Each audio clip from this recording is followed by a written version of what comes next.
This woman and her 4 children were brutally murdered in their home on Tuesday, the 21st of June 2022, all because she decided to help a family member.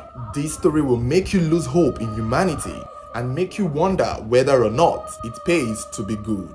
34-year-old Kemisha Wright lived in Clarendon, Jamaica with her 4 children. It was said she was in nursing school and was set to graduate before the tragedy took place. It was also said that she was married to a soldier, but her husband was mostly not around, so it was basically just her and the children in the house. She was balancing her studies along with being a mother of 4 little children, including a 2-year-old child.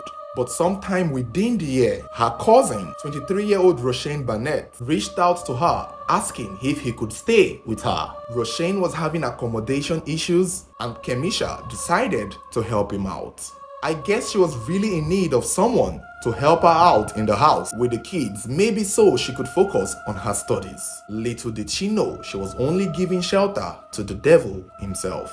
It's unclear if Kemisha was aware, but Rushane had a history, and maybe that was why he had nowhere to stay initially. Rushane had previously been arrested for attempting to kill his father after stabbing him multiple times. The case was even taken to court, but his father dropped the charges, and so I guess he was set to go free. And the period he called Kemisha to ask if he could live with her, he was on the run from a group of people he had scammed who were looking for him to maybe beat him and lock him up. I would understand if Kemisha did not know about the whole scamming issue because that was right before he moved to her place. But at least she should have known that this boy is a walking red flag. Someone who stabbed his own father to the point he almost killed him is not someone you give accommodation, is not someone you bring near your little children. But as a lot of people are saying, Kemisha had a very forgiving spirit. Her neighbors have called her nice and peaceful. Even her mother have said that she had a very good heart. And it's no wonder why she most likely did not see the bad in this boy. Maybe she saw it, but she decided to see the good in him. Maybe hoping he would be different with her. However, a few months down the line, she began to see his true colors. According to Kemisha's neighbors, a few months down the line of them living together, they began to fight. Neighbors said that they were fond of quarreling, fighting and exchanging words. Sources claim that Rushane was not as useful as Kemisha hoped he would be. He was barely doing chores in the house. He wasn't running errands. He was smoking and doing drugs. And as if that was not enough, it was said that he turned her backyard into a drug dealing den.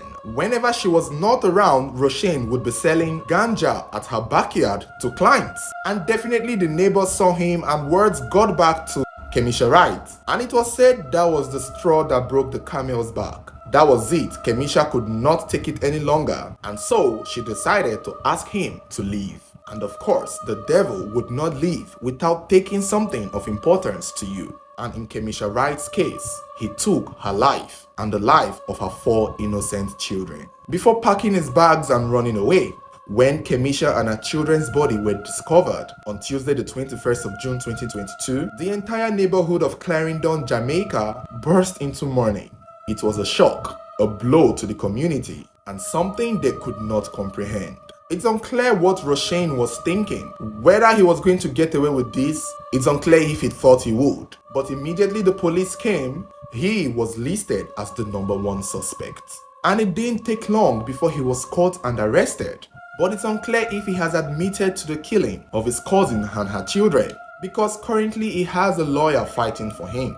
Sources are saying that he most likely will plead not guilty. Although in Jamaica now, the big question as regards this case is whether or not a death sentence should be imposed on him if found guilty. And many people are calling for death sentence for him, although some other people are suggesting life imprisonment for him. And while this case is going on regarding the death of his cousin, it was revealed that he had also sexually assaulted a minor earlier this year, and that case is also being attached to the current case he's facing. And me hearing that he had sexually abused a minor takes me back to how he must have lived with Kemisha and her 4 little girls.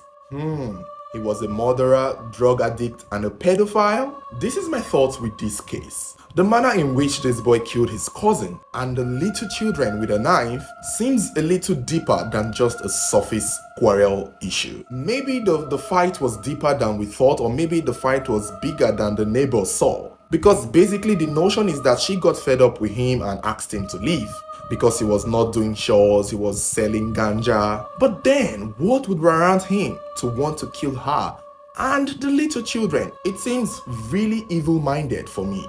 And of course, it shouldn't be surprising for someone who attempted to kill his own father and who scammed a lot of people of their money. But at the same time, the way he massacred this family seemed to me that it was much more than malice. It was much more than revenge. It's almost as if he was hiding something. Maybe something a 2-year-old child could see and say. Because I would guess if he had a problem with her, he would have just killed her and left the kids alone. But clearly, he had issues with everyone in the house. And hearing that he has sexually abused a minor in the past makes me feel that he is a pedophile. And I can only imagine that that may have played a role in why Kemisha wanted him out of the house as soon as possible. And maybe that was why he panicked. Maybe that was what he was afraid of, that she would tell everyone what he might have done to any of her daughters.